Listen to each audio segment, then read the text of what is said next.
बहुत बढ़िया बहुत बढ़िया। मुझे लगता है आप भी सब बढ़िया होंगे। काफी थक गए हैं सारे, कल नींद ले ली। मुझे तो बस 1 घंटा मिला पीपीटी बनाने के लिए भी। आपको नींद ही नहीं आई। Sorry for that.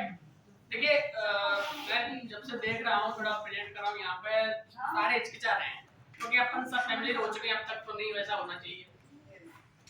इसका सबसे आसान तरीका है, आप यहाँ आ जाइए और खुद को कंफर्टेबल फील किया, से डांस कर सकते हो या कुछ और कर सकते हो। मतलब जो आप सामने वाला सोच रहा है कोई फिक्र नहीं उसकी, है ना। उससे आप कंफर्ट फील कर सकते हैं। फिर आप जो चाहे वो पढ़ा सकते हैं, जो आप सोच के हैं वो आप डिलीवर कर सकते हैं। तो मेरा जो टॉपिक है उसी पे बेस्ड है, that is communication skill. What is communication skill? यानी मैम बताइए व्हाट इज कम्युनिकेशन? सही तरीके से बोलना है, मतलब हर चीज में अपना सहयोग दे पाए, कम्युनिकेट कर पाए, एक दूसरे की बात समझ पाए, इसी स्किल में लिया है। When two or more person are exchange our views, thought, idea, information to each other. It should be effective. देखिए यानी हमारे जो आइडियाज हैं, थॉट्स हैं, इंफॉर्मेशंस हैं, वो एक पर्सन से दूसरे पर्सन तक हम ट्रांसफर कैसे कर सकते हैं, that is a communication, right. These are the elements of our objective. What is communication? Types of communication, process of communication, key elements of communication. In conclusion, next slide. These are the types of communication. जैसे मैंने अभी बताया communication क्या है, तो ये 3 चीजों से मिलके बना है। वर्बल कम्युनिकेशन, जैसे मैं आपको अभी बता रहा हूँ, बोल के बता रहा हूँ, है ना। वर्बल कम्युनिकेशन, तो मेरे हाथ भी चल रहे हैं ना, ऐसे चल रहे हैं। तो ये जो है इससे एफिशिएंसी आ रही है, इफेक्टिव आ रहा है ना। जो मेरा कम्युनिकेशन है उससे एफिशिएंसी आ रही है। जैसे मान लीजिए अभी ये मैम है, अभी सब बाहर है क्लास से, सर एकदम अंदर आ गए हैं। मैम कहीं किसी काम से बाहर गई हैं और सर बुला रहे हैं मैम को। तो मैं मेरे से बुलाया सर ने कि मैम को बुला के लाओ जल्दी। तो मैं गेट पे जाऊंगा और मैम से कहूंगा जल्दी आओ जल्दी, ऐसे ओनली।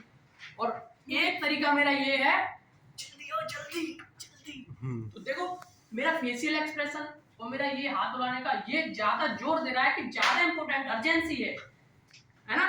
अर्जेंसी है, तो ये दोनों mix effective and efficient way, that is communication. समझ रहे हो?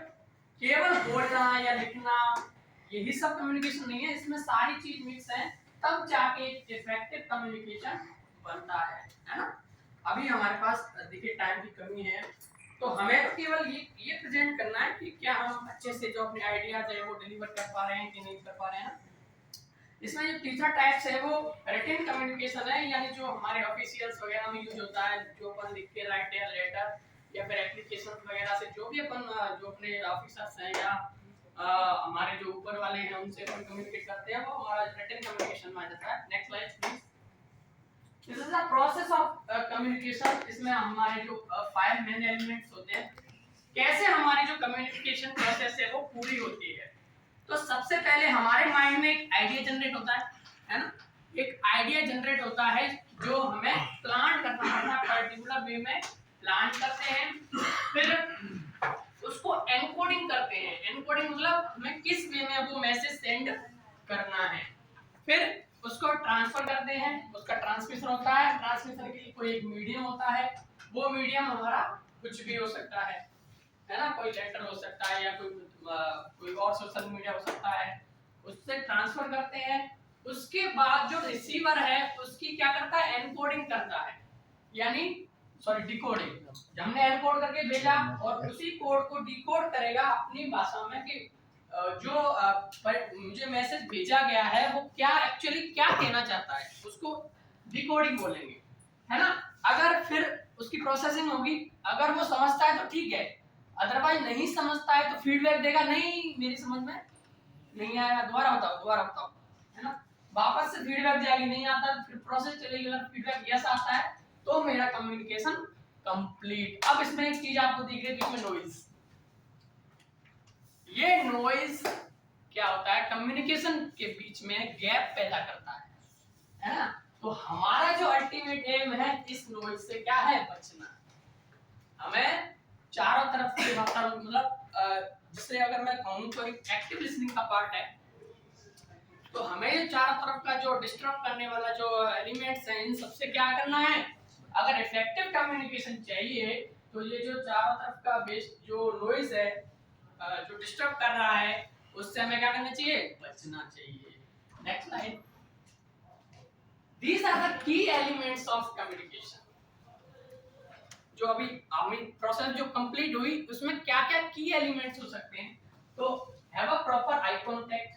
अभी मैं जैसे आपको कम्युनिकेट कर रहा हूं, this is the two way communication. अभी मैं कांटेक्ट कर दे कि मेरा जो ध्यान है सब पे होना चाहिए, कौन क्या कर रहा है, मेरा प्रॉपर आई कांटेक्ट रहना चाहिए। सॉरी, प्रॉपर आई कांटेक्ट क्यों रहना चाहिए, क्योंकि अगर आई कांटेक्ट नहीं, मैं पर्टिकुलर मान लीजिए इन पे आई कांटेक्ट कर रहा हूं, केवल इनसे मेरा, तो मेरा कम्युनिकेशन केवल इनसे हो रहा है, ना कि आपका तो टेंशन ही नहीं, एक्टिव लिसनिंग आपकी जीरो है ना। तो to maintain a proper active listening eye contact is very necessary है ना। सेकंड अगर मैं बात करूं तो फ्रेंडली बॉडी लैंग्वेज, यानी मेरी जो बॉडी लैंग्वेज है वो फ्रेंडली होनी चाहिए। मुझे नहीं लगना चाहिए कि आपको जैसा कुछ और लग रहा है, या फिर जो मेरा गेस्चर है पोस्चर है वो डिफरेंट है, आपको थोड़ा सा अलग लग रहा है, डिफरेंट वे में लग रहा है, तो वो भी एक फ्रेंडली होना चाहिए। बॉडी पोस्चर है, गेस्चर है, proper body language, be clear. जब आप कम्युनिकेट कर रहे हैं तो एकदम क्लियर, कोई भी कंफ्यूजन, जैसे आपने कुछ अभी कुछ और बोल दिया लेकिन अगले वे में कुछ और बोल रहे हो, तो ऐसा बचना चाहिए। इससे क्या है कि आपका जो माइंड है वो डिस्टर्ब